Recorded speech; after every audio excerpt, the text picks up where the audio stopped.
All right, ladies and gentlemen, we're back with another hero reveal. Introducing the newest For Honor hero, Khatun. Peace. You fight for something you do not understand. All you reap is chaos. Wolves. Sheep. You are but untamed beasts. Careful what you wish for. I am your shepherd. Careful what you wish for. Will you bow or fall? Careful what you wish for. All right, we're back with another For Honor hero reveal. Introducing Khatun, coming on January 23rd, 2025. Khatun is a lady Khan, or a wife of a Khan. A Khan in Mongolian culture is the king or the ruler, war chief, the ruler, leader of the Mongolians, and the Khatun was basically a lady Khan. So let's take a look at some of the things coming to the game on Thursday. So as you can see here, Khatun has returned to Heathmore to take down Horkos and snuff out the invasion that they have brought to the lands in the most recent patch and season. Let's take a look at some of the armor and weapons here to start things off. So real quick, we'll kind of go over her. Khatun is a assassin, the first assassin in the game in a long time. She's kind of hard to play. She's a harasser and a soft feint specialist. Now, when I tell you she has soft feints for days, she has soft feint for days, okay? She can do a lot of different attacks from a lot of different stances. We'll kind of go over that later, but she has a lot of options here. Those of you that like to push buttons, like to throw attacks, like to kind of mix things up, she's going to be your new character. She's a lot of fun. But as you can see, she's got some very, very different and almost like primal sort of looking armor sets here. The Mongolians lived in the desert, so they kind of were a nomadic people. So you're going to see a lot of bones, a lot of trinkets and sort of stuff like that. Let's take a look at some of the specific armor pieces here. So as you can see, a lot of them change color on the mask and the hair slash hood. Got a lot of different ones here. We'll kind of go by and just take a look at what we got. This one you can change the actual color of the fur on top of the helmet. Some of them you can, some of them you can't, like the alternate ones. Got a lot of masks. I think all of them have masks. We got a lot of skulls, a lot of fangs, a lot of teeth, a lot of feathers, some rather unique ones, a lot of hats as well. But yeah, there's the helmets. Let's take a look at the chest pieces here. I like how some of them have fur that changes colors and some of them don't. But as you can see, there's a lot of pant colors and stuff like that, stuff that go on the legs. Bits of chainmail, it looks like, bits of leather, gambeson. I'm very impressed with the fashion on these ones. I'm actually really looking forward to customizing my Khatun when we get to that point. Some of them have pants that change colors, as you can see.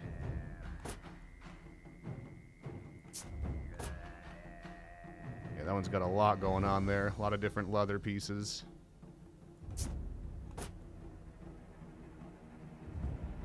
A lot of Mongolian, you know, sort of culture built into the clothing here.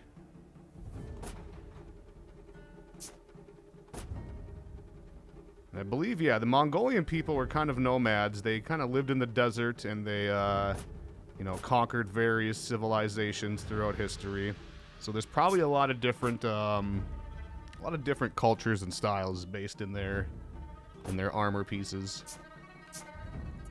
Let's go over some of the arms here. Yeah, there's a lot of gold. Some of them are very regal looking, and some of them are very almost primal and barbaric looking, with like bits of rope and leather and straps. But some of them have like skulls.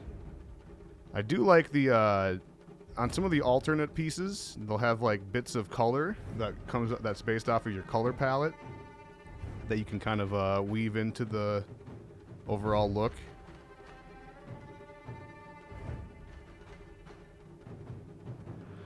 Some have quite a bit of armor. Some of them are a bit more bare bones. Alright, let's look at some of the weapons here. As you can see, she uses 2 different swords.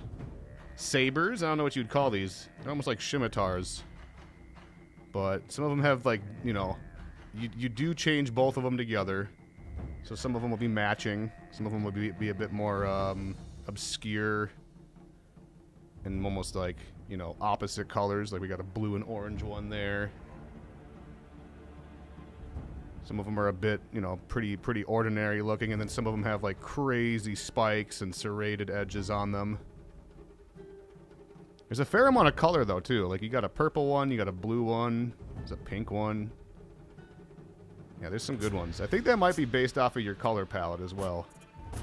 I'm pretty sure that some of these will change based off of what color you have for your color palette. But yeah, here's the hilts. A lot of animal stuff, like there's some snakes. There's a couple dragon stuff.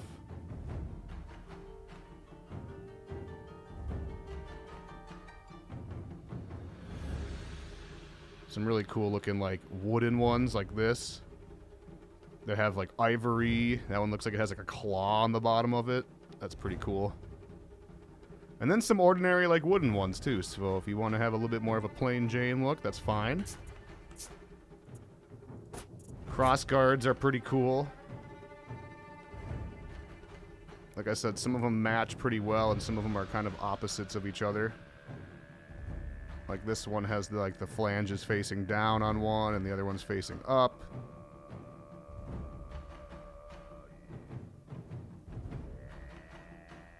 But yeah, pretty good starter looking weapons. I like this one the most, I think. I think it has a bit of a sinister look to it. But yeah, I'm sure there's going to be more coming down the line when they, you know, release new patches and stuff. But overall, for the, you know, starter set of weapons, they're pretty good looking. I'm pretty satisfied with all of them. Alright, let's take a look at some of the emotes that come with Khatun on day 1. These are all her unique ones.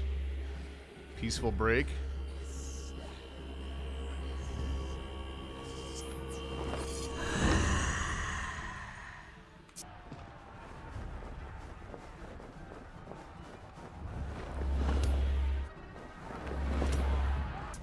To victory.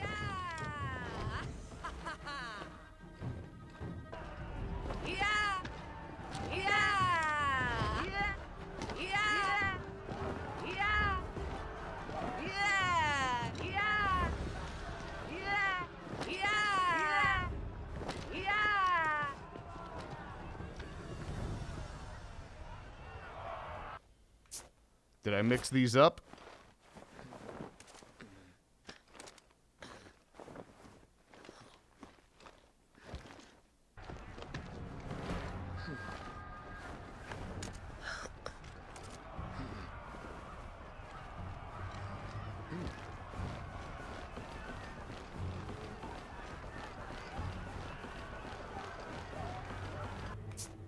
Angry Stomp.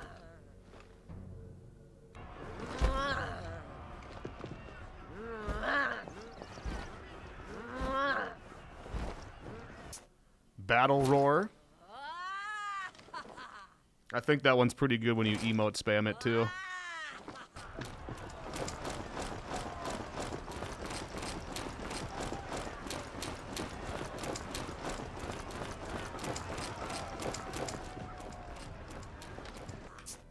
And then the hopping stretch, my new favorite one. She's such a goofy goober.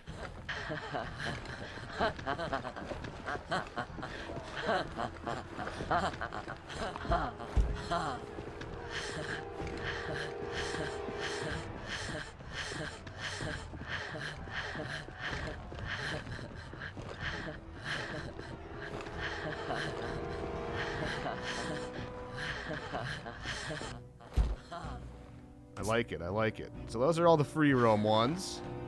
For the combat, Mongolian Pride. Kneel or die.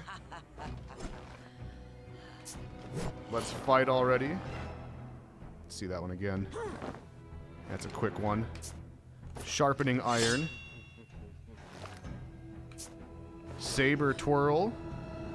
They are sabers. And for the Skyfather.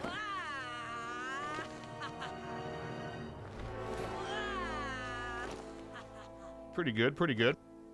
Alright, let's take a look at some of the executions here. Here's the first one, Bach Champion. Bulk? Bach? Probably one of those. Here's the perspective.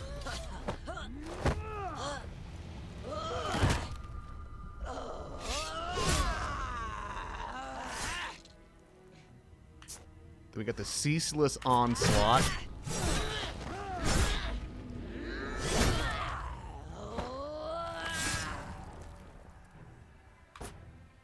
And the perspective.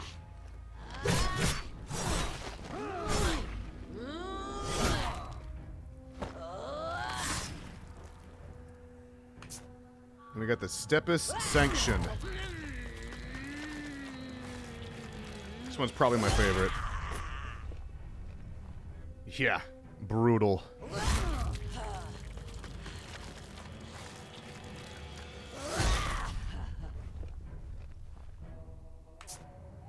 Hack the head. The head does come off. The head comes off. There we go.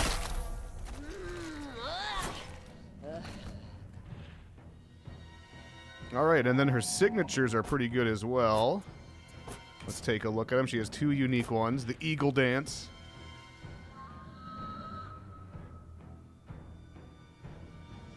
And then who's next?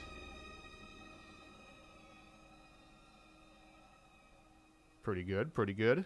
I like that one the most. Let's take a look at some of her feats. She does have some unique ones. And some pretty good ones on as well. So let's see. Tier 1, we got Relentless. Passive, so you don't have to activate it. It's just there. Soft feints do not cost stamina. So like I said, she has a lot of soft feints. And her tier 1 makes it so that she doesn't use stamina after doing that. So that's pretty good. Her unique ones are all really good. So her second one, her tier 2, is after hitting with any Bloody Wrath follow-up, your damage is increased for a short time. We'll kind of go over that in a minute here when we go over the kit. Bloody Wrath is kind of her, I don't want to say it's her gimmick, but it is kind of one of the things her kit is built around. We'll kind of get into that in a minute, but basically what this means is when you hit that one specific move, your damage is increased for a short time. We'll kind of take a look at that once we get into the testing here. Intimidating for her tier 3 is when you kill a hero, you gain an aura which increases damage dealt to nearby enemies for a short time. So it kind of works like a Doom banner a little bit, except it's on your body. I think it lasts about 10 seconds. And it has a pretty short cooldown. I think it's just every time you kill a hero. I'm pretty sure. Like I think it lasts like 10 seconds or something, but I think it comes back like right away. So it's a pretty short cooldown. We'll test it out here in a little bit. And then Ultimate Punishment is her tier 4 unique. Perform a quick attack that leads to the Bloody Wrath follow-up. So this is kind of just like a quick move that you can do. It gives you an unblockable that you can hit. It's pretty fast. It has a really short cooldown. So this is kind of a move that you can use to just like hit somebody really quick and then go into your Bloody Wrath follow-up, which we'll go into that again in here in a minute. But yeah, when we were testing it, it has a pretty short cooldown. It only hits one person. It doesn't do that much damage, but if you land your Bloody Wrath afterwards, this can... I mean, if you do this right with a teammate, this can kind of like 100 to 0 a teammate, or I mean an enemy if you like gank off of this. We'll kind of go into that more later on, but this is pretty good. I don't know if it's as... I don't think it's really that broken. It's kind of annoying to deal with, but you can parry this. Like, this is an orange attack. It's pretty quick, but it's not guaranteed. You can just parry it. It's not exactly easy to parry, but you can do it. And then for her other perks, we got, for tier 1, she has Rush. You know what that is, you know, speed boost. And Bounty Hunter, which is also another good tier 1. So she's got options. You don't have to run her you know, unique tier 1s, but you certainly could and certainly should because they're all pretty good. Tier 2, we got, you know, we got Brutal, we got Inspire, and we have Executioner's Respite. Decent tier 2s. I mean, I still think, you know, her unique ones are probably going to be your best bet. And then tier 3, we got Intimidating, Tough as Nails, and Punch Through. Punch Through is kind of an interesting one. I wasn't expecting to see that on this character, but she's got it. You can run it, and Tough as Nails. Then her tier 4, we got the Ultimate Punishment, and then we got Arrow Storm and Regenerate. So, you know, she's got the Arrow Storm. It's there if you want to use it. That's probably better at dealing with a team, whereas this one is more of a single use on one person kind of feat. But, you know, like I said, her uniques are all pretty good, but she does have options if you don't want to run them. Okay, so let's take a minute to talk about her kit. Like I said, Khatun has a lot of attacks coming from a lot of different things that you can do. Her basic kit is she has a light, heavy, heavy, light. She can use her zone as a finisher, but that's really just the basics. I'll kind of go in here piece by piece, but yeah, she has dodge lights on the sides, which I'll show here. Dodge light, and then she has a forward dodge heavy as well. And then that can actually be soft feinted into a bash, which confirms a light. So that's one of the soft feints she does. And then if you're familiar with Aramusha, she actually has deadly feints. So you can go side heavy and soft feint to the other side. You can do that with heavies or lights. So yeah, that's kind of what you're going to see a lot of. You're going to see a lot of feint the heavy, go to that soft feint kick, or you're going to see, like, you know, the soft feints to the other sides. A lot of soft feints coming, and that's just the basic parts of her attacks. Okay, so we talked about the soft feint to bash. We talked about the soft feint deadly lights. Now we're going to talk about the real bread and butter of her kit, and that is the Bloody Wrath. So anytime you throw a light attack, a heavy attack, anything, you follow it up with a dodge forward, and it sort of enters this sprinting stance. And from that stance, you can do a lot of cool stuff. So you enter that stance, and you can either throw a light for a pretty quick attack that's good at confirming, or you throw the heavy, and that's your Bloody Wrath, the start of it. You can do a couple things from that. It is dodgeable. You throw another heavy for 25 damage, and it pins pretty well. And then you can also do the same thing, but go into a zone from it. Let's go heavy, and then you can parry it, as you can see. But yeah, you go into that, heavy, zone comes out, has a pretty good AoE, can kind of cover a decent ground around you. But that stance is pretty strong. It has a lot of different options. You know, you can go with that quick light, you can go the heavy to enter your Bloody Wrath, you can throw a zone to kind of cover some area.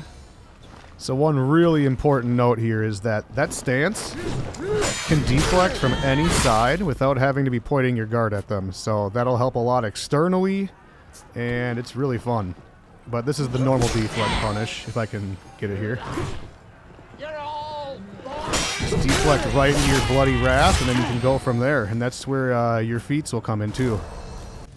And then speaking of feats, let's go over those quick. So the tier 1 makes it so that your soft feints don't use any stamina. So as you can see, we're kind of using that soft feint into the stance. No stamina is being used. It's pretty strong for a tier 1. Alright, and then your tier 2 is initiated after your Bloody Wrath attack. So let's see. You can see it's on when your arms are green like that. It lasts a decent amount of time. That one's just a damage boost. So yeah, it lasts about 7 seconds, it seems. And then the tier 3 kind of acts as a doom banner, like a walking doom banner. Gets attached to you. So once you kill somebody, you know it's on when everything's purple around you. I want to say it lasts like 10 seconds, roughly. And it comes back pretty quick. So then the tier 4 is a straight attack that just hits one person. It does 20 base damage. But if you do your Bloody Wrath after that, that's an extra 10 and 5. So that's 35 damage total. And you'll have a damage boost afterwards too. It's kind of what I was talking about earlier when I said that if you time that with a teammate, you might be able to do like a heavy gank off of that and maybe even finish somebody off. But as you can see, it comes back pretty quick, so the cooldown on it isn't super long. I think it's a pretty good tier 4. I like tier 4s that have utility to them. It doesn't have like some crazy AoE damage either. It's just sort of a straight attack that hits one person. It can be parried, and I'll demonstrate that in just a moment here. And there it is back. So as you can see, if you have good enough reactions, as demonstrated here by our friend A Break and Run, you can parry it. See? It's hard, but you can do it. So there we have it, ladies and gentlemen. That is Khatun, the newest hero coming to For Honor on January 23rd. I don't know about you guys, but I'm excited as hell to play her. I think she looks like a lot of fun. Her kit has a lot going on. The mix-ups are great. I'm also really looking forward to ledging people with that feint to kick. It's going to be a great time. Let me know in the comments down below how you guys are feeling. Does she look fun? I think she looks really fun. Her fashion is great. And I'm actually looking forward to this character quite a bit.